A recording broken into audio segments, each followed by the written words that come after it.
Nous, Mantano est un éditeur d'applications de lecture. On l'a vécu des deux côtés, en fait, en tant qu'utilisateur, mais aussi en tant qu'éditeur d'applications de lecture. Et donc, on sait tous, même dans la salle, je suis sûr que vous connaissez bien cette page web, et vous savez ce qui se cache derrière les petits bandeaux rouges. Et on s'est tous donc un petit peu sentis, je pense que vous connaissez ce symbole, quelle que soit votre religion, vous soyez athée ou pas, mais on sait aussi bien les éditeurs d'applications de lecture que avec certaines DRM, disons, aussi bien les éditeurs d'applications de lecture que les utilisateurs se sont toujours trouvés un petit peu sacrifiés, prisonniers, et un petit peu même au bord du désespoir, ayant acheté un livre qu'ils avaient envie de lire. Donc moi, maintenant, mon obsession du moment, c'est de faire oublier les DRM, c'est de passer à autre chose. Et je vais essayer de vous montrer comment on essaie de le faire avec Sony en ce moment, actuellement. Voilà. Donc en quelques mots, donc nous sommes la société Mantano et nos applications sont maintenant... Nous diffusons nos applications dans le grand public sous la marque Boukari et nous la diffusons en marque blanche également sur le marché B2B. Donc, en 2-3 mots sur l'historique, en fait, on est un peu déjà vieux, en fait, puisqu'on a découvert le e-paper en 2007, dans une vie pré-Mantano. Je suis tombé amoureux de la techno. Très vite, j'ai développé des toolkits, j'ai fait beaucoup de développement très bas niveau là-dessus. Et je me suis fait connaître, en fait, auprès d'un constructeur historique de tablettes qui s'appelle Netronix. Netronix étant le constructeur qui fabrique beaucoup des pocketbooks, certaines bookines, des Kobo. Netronix a eu son heure de gloire. Je pense qu'aujourd'hui, ils sont un petit peu moins sur le marché du paper, mais ils restent présents. Et en fait, donc, j'ai été consultant et en 2010, ils m'ont demandé ce que j'aimerais faire avec eux. Et donc, j'aurais dit que j'avais une vision d'une tablette e-paper flexible avec un stylet à destination de l'éducation. Je rêvais d'une tablette qui ressemble à un tapis de souris, en fait, et dont on oublie le côté électronique. Donc j'ai créé Mantano avec eux en 2010, et pendant un an, on a vécu dans le petit univers que Mickaël, qui vient d'arriver, je crois, connaît bien, des prototypes de tablettes, plus ou moins réussis.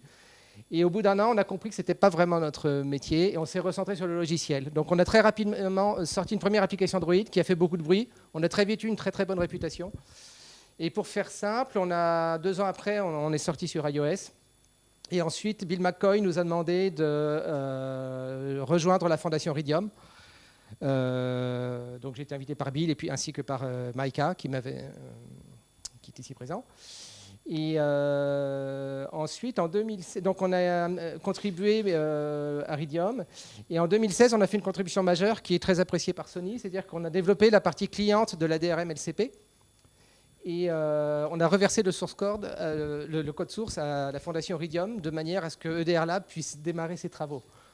Donc, là, j'espère ne pas me faire sortir de la salle par Sony. Mais pour nous, c'était en fait intéressant nous, on cherchait une alternative en fait à Adobe, et c'était intéressant de regarder du côté de LCP, et on continue de regarder d'ailleurs du côté de LCP. Et en 2016, c'est une année clé aussi parce qu'on a noué un partenariat avec une boîte hyper fiable qui s'appelle Datalogix, qui a ce que nous n'avons pas, c'est-à-dire qu'ils ont une force de vente et un support ultra professionnel. Donc pour nous, c'était quand même une très belle opportunité. Et donc, l'événement majeur aussi, c'est que nous sommes ici aujourd'hui. Donc, à ce stade, où en sommes-nous concrètement? Concrètement, en fait, on a des applis sous iOS et Android qui, en fait, sont installés sur à peu près 10 millions, un peu plus de 10 millions d'appareils.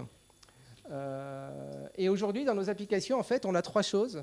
On supporte les 3 DRM, donc la DRM historique Adobe, la DRM Sony et LCP.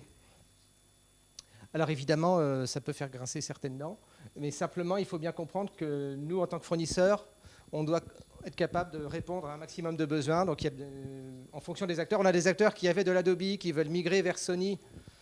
Donc, nous, on est capable de répondre aux besoins de ces gens-là, puisque nos applis supportent les deux. Donc, on peut fournir 2 applis séparées, une Adobe et une Sony, et l'utilisateur ne sera pas perdu. On peut aussi en fournir une seule qui intègre les deux. Mais en fait, à la base de tout, la manière dont on a conçu cette intégration multi-DRM, c'est qu'on s'est dit qu'en fait, les utilisateurs s'en fichent complètement de la DRM. Et en fait, donc, ce que nous avons fait dans une application qui nous sert un peu de vitrine, c'est qu'en fait, on a créé une gestion unifiée des comptes DRM. C'est-à-dire que dans l'application, il y a un endroit où vous configurez votre compte. Vous choisissez simplement le type de compte. Donc, en fait, dans cette liste, vous allez trouver une liste de magasins. À gauche, dans la colonne de gauche, en gras, c'est les noms des magasins, en gros. Et à droite, vous avez juste, en caractère léger, le type de DRM. Parce que, en fait, l'utilisateur s'en fiche un peu de la DRM. Et ensuite, vous vous authentifiez. Et vous vous retrouvez avec la possibilité dans nos applications de gérer une liste de comptes. Et donc nos applications sont vraiment multi-DRM à la base. Évidemment, la solution, on va voir maintenant qu'en fait, avec la solution Sony, on peut faire quand même plus de choses qu'avec les autres. Et donc nous, on a essayé d'aller le plus loin possible avec Sony. Et en fait, donc on arrive à une solution dans laquelle il n'y a plus rien à saisir pour l'utilisateur. Vraiment, l'utilisateur oublie complètement la DRM, et sans être dans un écosystème complètement propriétaire, en fait. Donc, en gros, nous, aujourd'hui, ce qui fonctionne déjà et qui est montrable, c'est qu'en fait, quand les gens achètent un livre, la première fois dans un magasin donné, ils reçoivent un lien, appelons-le un lien magique, qu'ils reçoivent par email ou à la fin du processus de paiement. Et ce lien va installer l'application de lecture, authentifier l'utilisateur, et l'application va se lancer et le livre sera présent. Donc, il y a vraiment... La DRM est complètement transparente dans cette histoire. Et on s'est amusé à voir comment, en fait, on pouvait utiliser ça pour faciliter les ventes. Donc l'idée, que vous allez voir dans la démo, c'est qu'en fait, on s'est amusé à faire un système dans lequel, quand l'utilisateur ouvre l'appli après avoir acheté un livre sur un magasin, il se retrouve en fait avec un accès au catalogue du magasin lui-même, et même un branding, c'est-à-dire une espèce de branding dynamique. Vous avez un écran d'accueil qui sera aux couleurs du magasin dans lequel l'utilisateur a acheté son livre. Donc la démo, j'espère qu'elle va fonctionner. Elle est très courte, j'espère que j'ai le temps simplement. 5 minutes, ok. Donc c'est notre app iOS. Je ne sais pas s'il faut que je tape pour que ça démarre. Ah, QuickTime n'est pas disponible, ok. Je n'avais pas vérifié ça.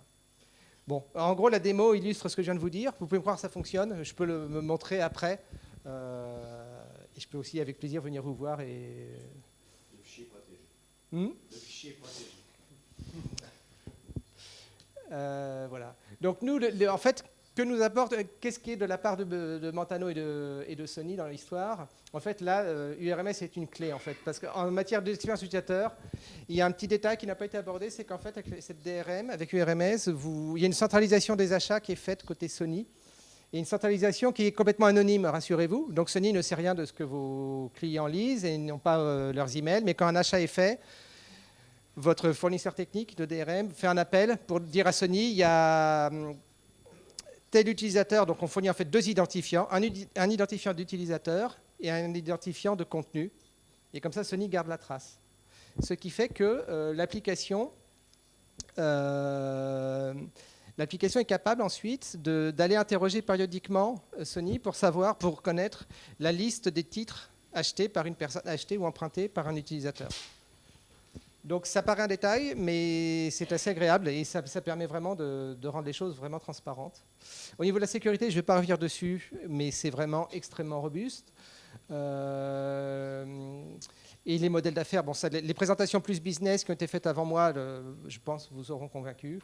Et juste un mot par rapport à l'équipe, c'est vrai, de Sony et de Denuvo. C'est vrai que pour nous, on est une entreprise très technique, en fait. Et ce qui est agréable là, c'est qu'on a des interlocuteurs qui sont ultra réactifs, ce qui change par rapport à un passé lourd, et très très ouvert aux évolutions. Donc ce que je vous ai montré n'était pas possible au départ quand on a pris en main le kit.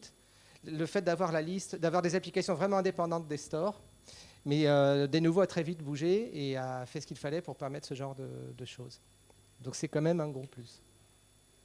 Et puis donc pour aller plus loin, et ça rejoint un peu la conclusion de Denis, c'est que les gros lecteurs utilisent des liseuses.